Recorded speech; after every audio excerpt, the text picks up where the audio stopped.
அனைவருக்கும் வணக்கம். வளமையாகவே நான் இந்த பாராளுமன்றத்திலே எழும்பி கதைக்கும் போது மிகவும் கோபமாக கதைக்கிறேன்னா, நான் இன்றைய தினம் என்னை கோப வைக்க முடியாமல் எங்களுடைய அமைச்சர் சில வார்த்தைகளை சொல்லிவிட்டார். அவற்றை சொல்லிக்கொண்டு நான் வருகிறேன்.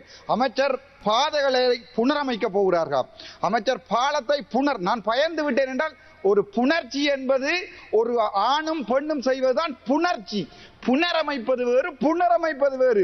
அமைச்சர் பாதைகளையும் பாலங்களையும் புனரமைக்க போகின்ற போது நான் பயந்து விட்டேன். அங்கே கூட சித்து விளையாட்டுகளை ஆரம்பிக்கிறார்கள் என்று நான் இதை இந்த நேரத்திலே இதை கதைக்க முடியாது. ஆனால் நான் விடயத்துக்கு வருகிற நேரம் என்னென்றால், வடக்கு மாகாணத்தில் இவர் சொன்னார், இந்த தமிழரசு கட்சி என்பது வடக்கு மாகாணத்தினுடைய தமிழ் மக்களுடைய இதயம்.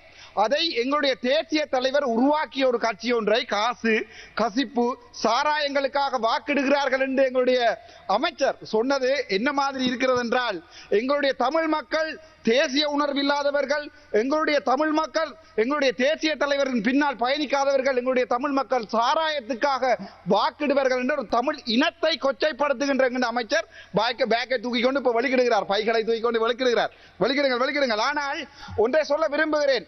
யாழ்ப்பாணத்தில் இருக்கின்ற ஒரு தமிழன் ஒருபோதும் ஒரு ரூபாய் காசுக்காக வாக்கு போட மாட்டான். உங்களுக்கு வேண்டுமென்றால் இது அரசியலாக இருக்கலாம். ஆனால் நான் யாருடைய பெயரை மென்ஷன் பண்ண டைம் வேஸ்ட் ஆக வேணாம்னு சொல்லுங்க, உங்களுக்கு கௌரவ அமைச்சர்கிட்ட. ஆனால் யாழ்ப்பாண தமிழன் ஒரு ரூபாய்க்கு வாக்கு போடாதவன். தேசிய தலைவர் ஒரு காலத்திலே நீங்கள் முழுவதும் இந்த தேர்தலை புறக்கணியுங்கள் என்று சொன்ன போது அவர்கள் திட்ட தெளிவாக புறக்கணித்தார்கள்.